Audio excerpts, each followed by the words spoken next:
You know, one team that I know that you're not going to like me saying this, but you got to start asking questions about Mizzou. I don't mind giving them credit. Like I Well, would also. you hate the Cook. Well, first off, I don't hate Brady Cook. By the way, okay. I have to bring this up. I don't want to hear shit from any Missouri fans or anybody about Brady Cook when the Missouri fans were booing Brady Cook. I know. I don't want to hear anything. I don't want to hear anything. He was fine. He made a couple nice throws. Luther Burden won them the game. But we did accurately predict this thing. If you go look at the comments, all the Kansas State fans in the comments were saying that, oh, we're going to win by 24 points. What are you talking about saying this is going to be a close defensive game? What happened? It was a close defensive game.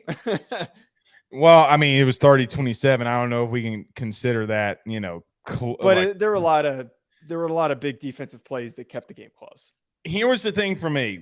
I thought that Will Howard was really good. I think the tight end for Kansas State, Ben Sinnott, he looked like Mike Allstott as a tight end, quite honestly. He had a very great game. Yeah. Here was the problem for Kansas State. And what I took away, there's a lot we can talk about in the first three quarters that happened in this game. Both teams were responding, taking shots at one another. Both of them were throwing haymakers. Joe, what won Missouri the game is Drinkowitz in the fourth quarter. The play calling that they had in the fourth quarter. They outscored Kansas State 13-3. When you have a team that is trading punches back and forth, I know that you said Cook did not win them the game. I vehemently disagree.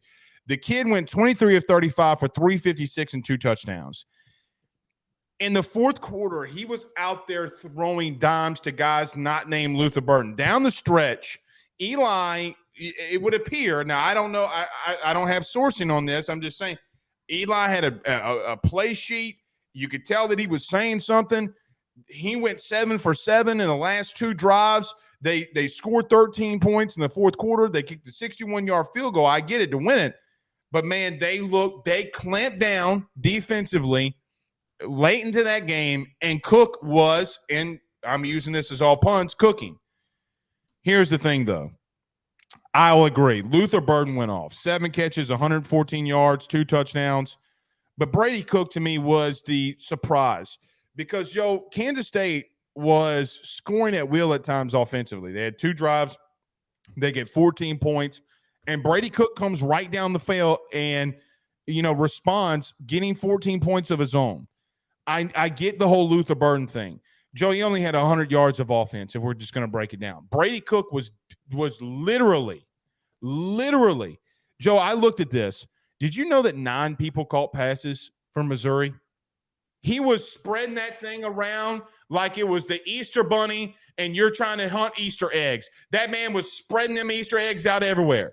And I thought that Drinkwitz, we said this on Wednesday.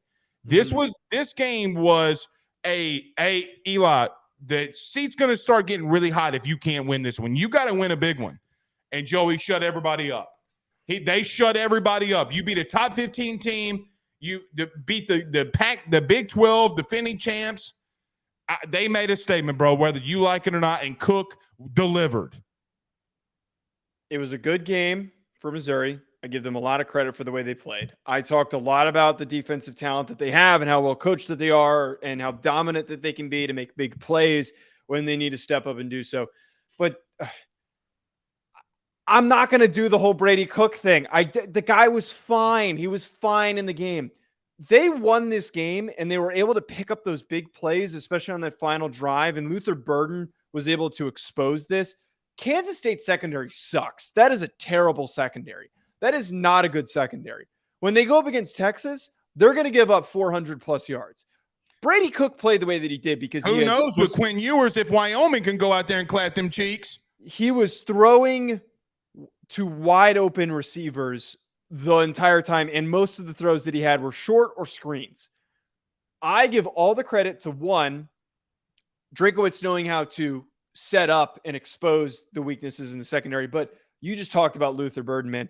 I think that this Missouri team goes as far as Luther Burden can carry them. This is a true sophomore. It feels like a Rondell Moore type of a impact for like a smaller, speedier, quick acceleration, explosive guy that get him the football and let him go. They need to just continue to focus on getting him the ball. I don't know how Kansas State at one point didn't just say, we're going to put 2 guys on him. Terrible defensive play calling. But Luther Burden is one of the best receivers in the SEC, and he's a true sophomore. No doubt. I think he already has 22 catches, like 300-plus yards and 3 touchdowns. He was good.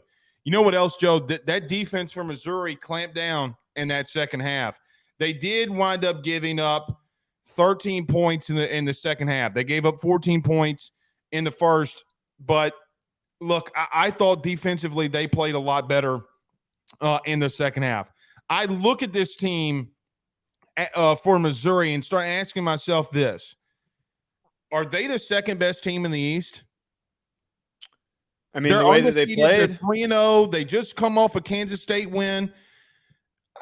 I mean, do you think – I mean, look, do I think that Florida can beat them? Yeah. Do I think Tennessee can get hot and beat them? Yeah.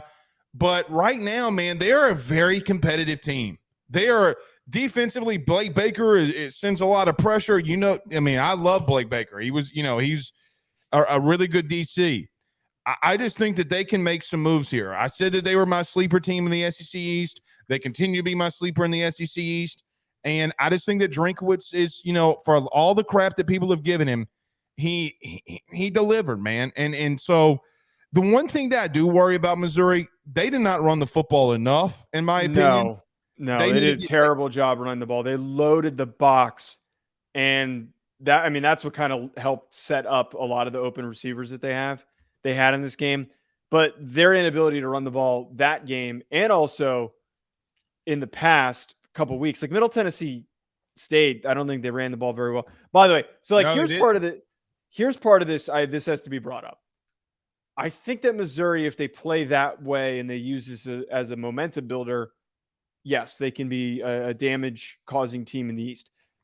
But the fact that Alabama put up the amount of points that they did against Middle Tennessee State and Missouri couldn't do that, like that's the evidence I had for questioning Brady Cook.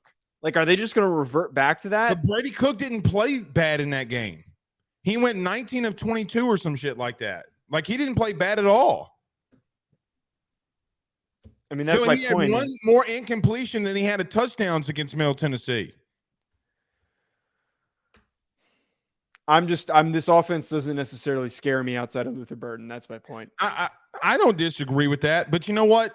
I don't think that they had a problem running the football. Joe, the Schroeder kid had 10 carries for 58 yards. I mean, it's not like they couldn't run the football. They're just choosing not to. Just choosing not to, which is really weird. But like I said, look, it doesn't matter if you're in the Big Ten, the SEC, the Big 12. There are spooky things that happen all over. Like if you go to the Swamp in a night game, which we just discussed, and Florida fans deserve a lot of the credit for that win too. Going to Como at 11 a.m., you might as well call hocus pocus, okay? Going to Como at 11 a.m., it's not fun. It's not fun. And let's see how Kansas State rebounds on this one. I think they're done. This is one of those instances where like they've been fine, but like Will Howard's not going to get the job done against the better teams on their schedule. Well, Joe, they lost to Tulane a year ago, and everybody thought it was a really bad loss, and they responded. I mean, you lost to arguably the second best team in the SEC East. It's not a massively bad loss.